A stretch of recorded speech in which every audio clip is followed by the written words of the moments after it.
Cuenta la leyenda que el abogado y poeta colombiano Eduardo Talero fue propietario, en Neuquén capital, de la estancia La Zagala, donde construyó lo que actualmente se conoce como la Torre de Talero. Alrededor de esa estructura ronda la presunta historia de un viejo amor que no fue, de una muchacha que quedó esperando el regreso del poeta luego de su partida a Buenos Aires y, según indica la creencia, hasta hoy en día su espíritu sigue allí. La dama de blanco, como se la conoce, se quitó la vida en las escaleras de La Zagala por la angustia y la tristeza que la invadió por la ausencia de su amado. La historia continuó en el tiempo y no son pocos los que aseguran haber visto a una mujer, vestida de blanco levitando en los alrededores de la torre, ubicada frente a un edificio militar en la capital neuquina.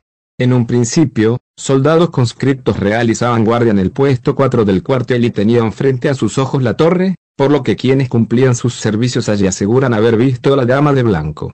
Años más tarde se encargó la tarea de vigilancia a una empresa de seguridad privada, dado que la Torre de Talero fue declarada Patrimonio Histórico Municipal. Ni los conscriptos ni más cerca en el tiempo los empleados de seguridad privada querían acercarse allí. Los soldados aseguran que la dama de blanco se aparecía de noche, levitando entre los manzanos o como una ráfaga. Para ahuyentarla, los conscriptos disparaban al cielo. Dicen que un joven que estaba montando guardia en el puesto 4 se asustó más de la cuenta y que, al salir corriendo, se le disparó el fusil y se voló los dedos del pie derecho.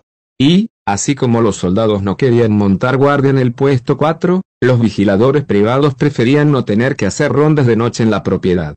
Los ruidos de pisadas o de un llanto que se escucha a lo lejos han causado la sorpresa y el temor de los trabajadores. Sobre todo, si la noche es tormentosa, porque al espíritu se le da más por salir con el clima lluvioso. Pasan los años, la construcción no está en su esplendor como en sus inicios, pero la dama de blanco sigue siendo un mito que hace temblar a todos. Contaba la leyenda que, a finales del siglo XIX, un hombre de familia adinerada y de apellido Tesanos Pinto era propietario de la antigua casona. Junto a él, vivía su joven esposa llamada Eloísa Moritán. La historia narra que la mujer comenzó a padecer trastornos de salud mental, algo muy mal visto para la época, y que estos empeoraron con el tiempo, a punto tal de que el hombre la encerró en un altillo para esconderla de la sociedad. Luego, Eloísa falleció y el cadáver fue enterrado en secreto cerca de la propiedad. Si bien esta sería la versión oficial y sostenida por los locales, también hay un lado B grande con otro canto. Por un lado, están quienes aseguraban que el espíritu de Moritán deambulaba por el lugar. Y, por otro, se habla de un tesoro escondido en los alrededores. Esto último generó que se cometieran muchos actos de vandalismo en el terreno en busca de encontrar alguna riqueza. Las experiencias vividas cerca de las paredes que quedaban en pie son tan diversas como una paleta de colores. Se dice que las luces de los vehículos se prendían y apagaban solas cuando se estaba ahí, que se escuchaban gritos o se percibía una energía extraña e inexplicable. Existen fotos de visitantes que intentaban certificar la presencia de fantasmas. Y, finalmente, hay testimonios que afirmaban con decepción que no pasa absolutamente nada. La mayoría de sus residentes es gente mayor. Tal vez eso explique un poco el hastío manifestado ante los rumores de la mansión embrujada.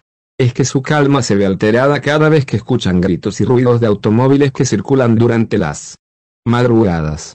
No hablan acerca del tema, aunque no les tiembla la voz para defender a su pueblo de quienes lo tildan de macabro.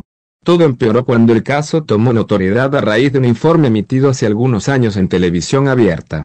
Los colectivos dejaron de ingresar al lugar el 1 de diciembre de 1996.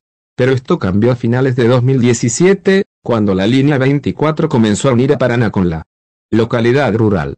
La única forma de acceder es haciéndolo a través de la Ruta Nacional 131 y a duras penas. Sus calles están decoradas con casas sencillas y no existen muchas más instalaciones alrededor. Allí predominan la vegetación y el silencio. Colgado de las sierras, alejado de los centros urbanos, aislado e inaccesible al mundo, el viejo Hospital Psiquiátrico Santa María de Punilla, Córdoba, es un gigante que permanece anclado a nuestra realidad mostrándonos una postal terrorífica. Abandonado y olvidado, sus vecinos dicen sentir por las noches aullidos desgarradores, llantos, voces de súplica, pisadas, luces que recorren los pabellones. No tiene electricidad hace décadas, y todo aquel que se anima a caminarlo siente la incómoda sensación de estar siendo observado. Las personas que llevaron allí estaban poseídas por espíritus malos, Por eso nadie puede habitar ahí, donde quedó el mal, sostiene Rosa Martínez, vecina del oscuro hospital, que aún en la actualidad sigue albergando enfermos mentales. Hay 2 pabellones abandonados, que son tétricos, describe. Los visitó antes de la pandemia. En el segundo pabellón hallamos una entrada secreta que nos condujo a un subsuelo donde vimos algo que nos impactó, camillas de metal, era la morgue del hospital, afirma. También hallamos un lugar que podría haber sido el crematorio, agrega. Al caer la noche, Magnus asegura haber sentido lo mismo que todos, la intranquila sensación de estar bajo la mirada de algo de alguien. Estuve sentada en un banco hasta que cayó el sol, de pronto vino un frío tremendo y me fui porque me sentí observada, relata Luisa Cristinciani sobre la experiencia que tuvo en diciembre pasado, cuando veraneó cerca del lugar. Sacó fotos y cuando las amplió vio rostros entre el follaje y en las ventanas.